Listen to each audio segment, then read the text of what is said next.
Welcome to grammar tips. ഇന്നത്തെ video നമ്മൾ കാണിക്കുന്നത് ജസ്റ്റ് കുറച്ച് എണ്ണയും മിക്സിയുടെ ജാറുണ്ടെങ്കിൽ നമുക്ക് അടിപൊളിയായിട്ട് മയോണൈസ് 2 മിനിറ്റിൽ ഉണ്ടാക്കിയെടുക്കാം. അതിനായിട്ട് നമുക്ക് വേണ്ടത് മുട്ടയുടെ വെള്ള, 1-2 മുട്ടയുടെ വെള്ളം എടുക്കാം. നമ്മൾ ഉണ്ടാക്കുന്ന അതിൻ്റെ ക്വാണ്ടിറ്റിക്ക് അനുസരിച്ചിട്ട് മതിയാവും. അപ്പോൾ നമ്മൾ മുട്ടയുടെ വെള്ളം നമുക്ക് എടുക്കാം. മുട്ടയുടെ വെള്ളം എടുക്കാനായിട്ട് നമുക്ക് കുറച്ചൊരു ഭാഗം നമുക്കത് പൊട്ടിച്ചിട്ട് വേണം എടുക്കാനായിട്ട്.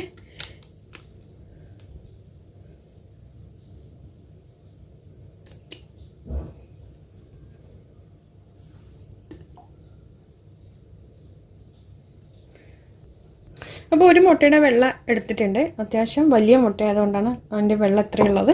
നമുക്കതിലേക്ക് ഒരു 1/4 സ്പൂൺ പഞ്ചസാര ഇട്ട് കൊടുക്കാം. ഇനി നമുക്ക് അതിലേക്ക് ചേർക്കേണ്ടത് നാരങ്ങയുടെ നീര്, അല്ലെങ്കിൽ ശരിക്കും പറഞ്ഞാൽ വിനാഗിരിയെ ചേർക്കണം. എൻ്റെ കയ്യിൽ വിനാഗിരി ഇല്ലാത്തതുകൊണ്ടാണ്. വിനാഗിരിയാണ് നമ്മൾ ഉണ്ടെങ്കിൽ 1 സ്പൂൺ വിനാഗിരി ചേർത്താൽ മതി, 1-1.25 സ്പൂണ്. അപ്പോൾ പിന്നെ അത് കേട് വരില്ല. ഒരു 3-4 മാസമൊക്കെ നമുക്ക് കേടുകൂടാതിരിക്കും. ഇതിപ്പോൾ ഫ്രിഡ്ജിൽ വെക്കേണ്ടി വരും. അപ്പം നമുക്ക് നാരങ്ങയുടെ നീര് ഇതിലേക്ക് അങ്ങോട്ട് ഒഴിച്ചു കൊടുക്കാം. നാരങ്ങയുടെ കുരു ഒന്നും ഇതിൽ വരരുത്.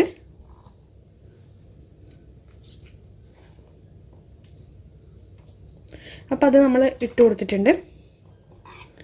ഇനി നമുക്ക് ചെയ്യേണ്ടത് ഇതൊന്ന് അടിച്ചെടുക്കുക. നമ്മളിപ്പോൾ ഇതിൽ ഇട്ടിരിക്കുന്നത് പഞ്ചസാര ഇട്ടു, ഉപ്പിട്ടു, മുട്ടയുടെ വെള്ളം ഇട്ടു. ഓക്കെ, ഇനി നമുക്കിതിൽ ഇതൊന്ന് അടിച്ചെടുക്കാം. ഇത് പൾസിലിട്ടിട്ട് 1 സെക്കൻഡ് ആയിട്ട് നമ്മൾ അടിച്ചെടുക്കേണ്ടത്.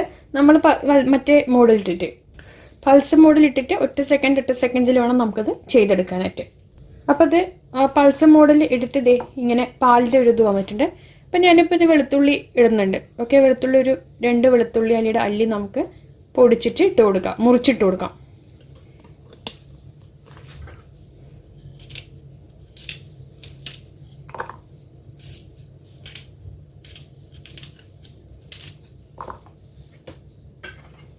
നമുക്ക് ഒന്നുകൂടി ഒന്ന് അടിച്ചെടുക്കാം. ഇനി നമുക്കിതിൽ സൺഫ്ലവർ ഓയിൽ നമ്മൾ അടിച്ചെടുത്തിട്ടുണ്ട്. സൺഫ്ലവർ ഓയിലാണ് ചേർക്കേണ്ടത്. അപ്പോൾ അത് നമുക്ക് എത്രയെന്ന് അങ്ങനെ പറയാൻ പറ്റില്ല. നമുക്കത് കട്ടിപ്പരുവാവുന്നവരെ നമുക്കത് സൺഫ്ലവർ ഓയിൽ ചേർത്ത്, അല്ലെങ്കിൽ ഒലിവ് ഓയിൽ, വെളിച്ചെണ്ണ ചേർക്കരുത്. അപ്പോൾ നമുക്കിതൊന്ന് ചേർത്തിട്ട് കുറച്ച് ചേർത്തിട്ട് നമുക്കൊന്ന് പൾസും പൊടി തന്നെ ഒന്ന് ഇട്ടിട്ട് നമുക്ക് ചെയ്തെടുക്കാം. ഒറ്റടിക്കങ്ങ് അടിക്കരുത്. ഇപ്പം അത് നമുക്ക് ഇതേ ഒരു കട്ടിപ്പരുവായിട്ടുണ്ട്. കണ്ടോ, നമ്മൾ നേരത്തെ എടുത്ത ആ പാലുമാരിയല്ല, കുറച്ച് കട്ടിയായിട്ടുണ്ട്. അപ്പം നമുക്കിതിൽ കുറച്ചുകൂടി, നമ്മൾ അധികം ഒന്നും ഓയിൽ ഒഴിച്ചില്ല, കുറച്ചുകൂടി ഓയിൽ നമുക്ക് അങ്ങോട്ട് അതിൽ ഒഴിച്ചു കൊടുത്തിട്ട് നമുക്ക് ഒന്നുകൂടി അടിച്ചെടുക്കാം. അപ്പം അത് റെഡി ആയിട്ടുണ്ട്. ഇതേ കണ്ടോ, ഇങ്ങനെ ആക്കിയാൽ കൂടി താഴെ വീഴില്ല. ശരിക്കും നല്ല ഒരു ഇത് റെഡി ആയിട്ടുണ്ട്.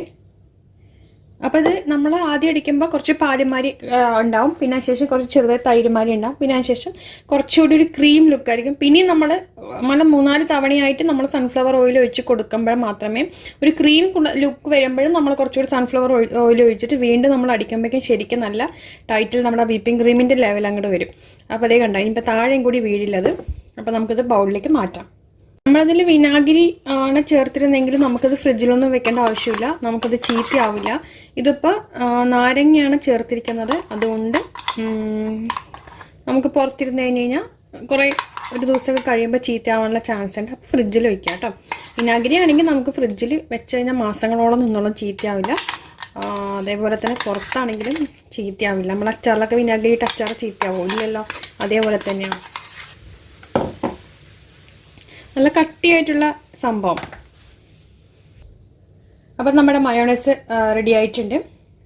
അപ്പോൾ വീഡിയോ ഇഷ്ടമെങ്കിൽ ലൈക്ക് ചെയ്യാനും ഷെയർ ചെയ്യാനും മറക്കരുത്. ചാനൽ എല്ലാവരും സബ്സ്ക്രൈബ് ചെയ്തിട്ട് തൊട്ടടുത്തുള്ള ബെല്ലൈക്കൻ പ്രസ് ചെയ്യുക. അപ്പോൾ ഇതുപോലെ വീഡിയോസ് ഇടുമ്പോൾ നോട്ടിഫിക്കേഷൻ കിട്ടും. അടുത്ത നല്ല വീഡിയോ ആയിട്ട് അപ്പോൾ കാണാം ഫ്രണ്ട്സ്. Thank you.